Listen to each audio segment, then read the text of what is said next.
Once you begin developing new speech habits, it is important to constantly practice. Routine is the key, and the best way to establish a new routine in speech is to practice. Use these until you can come up with your own routines. First, do vocal exercises. Just like physical exercise helps develop a healthy body, vocal exercises done consistently will help to improve your natural speaking voice. Practice while looking in the mirror is the most effective way to achieve this. So, while looking in the mirror, try to loosen your mouth and relax your vocal cords. You can do this by yawning widely, wiggling your jaw from side to side, humming a tune, and gently massaging your throat muscles with your fingers. Remember to use your newfound habit of breathing correctly. You will also want to practice your pitch by singing the sound ah first at your normal pitch, then try getting progressively lower. You can also do this with each of the letters of the alphabet.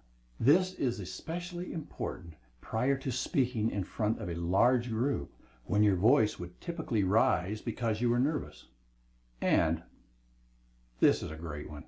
It always helps loosen the lips. Repeat tongue twisters like red leather, yellow leather. She sells seashells by the seashore.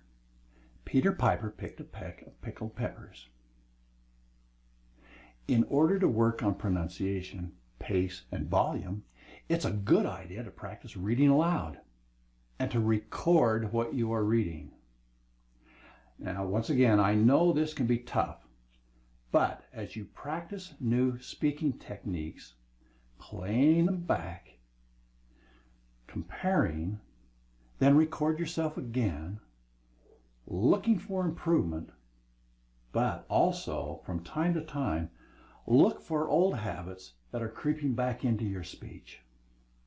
Now, remember to stand up straight, breathe deeply, and open your mouth fully when you speak. Keep practicing until you are happy with what you hear.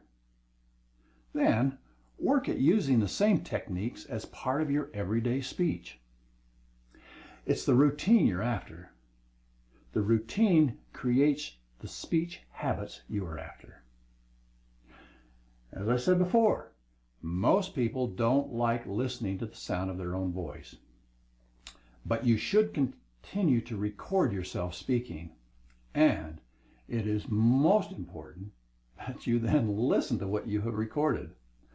Over time, it does become easier, and it is just such a great way to monitor your success and to watch for old habits that tend to creep back in.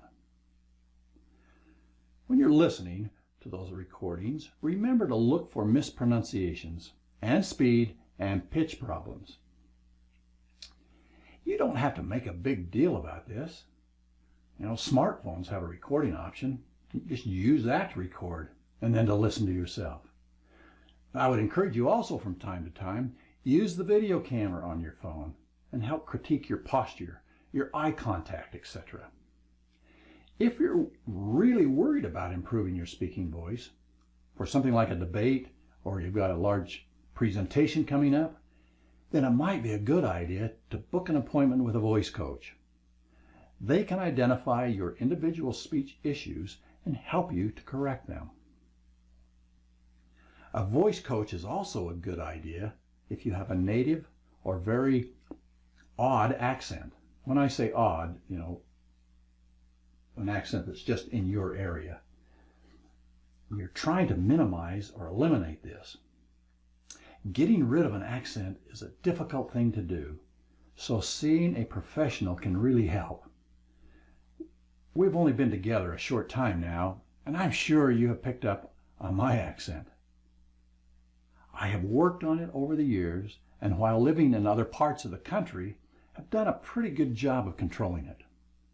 However, once I moved back to my home state, and in an area where that particular accent is very common, it all came back.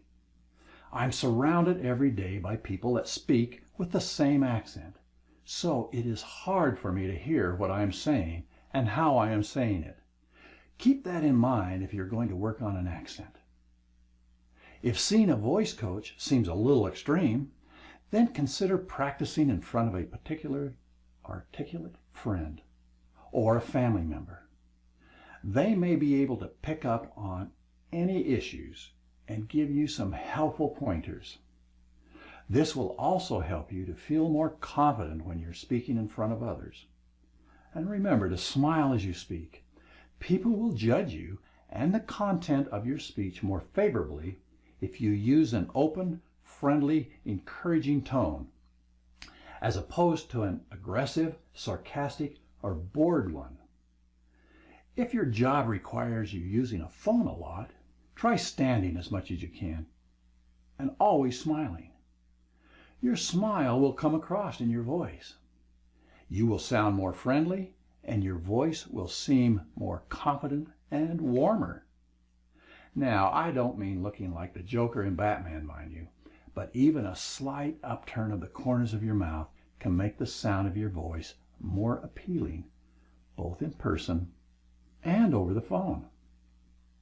Of course, smiling isn't always appropriate, especially if you're discussing a serious issue. But just remember that inserting emotion into your voice, whatever emotion it may be, can do wonders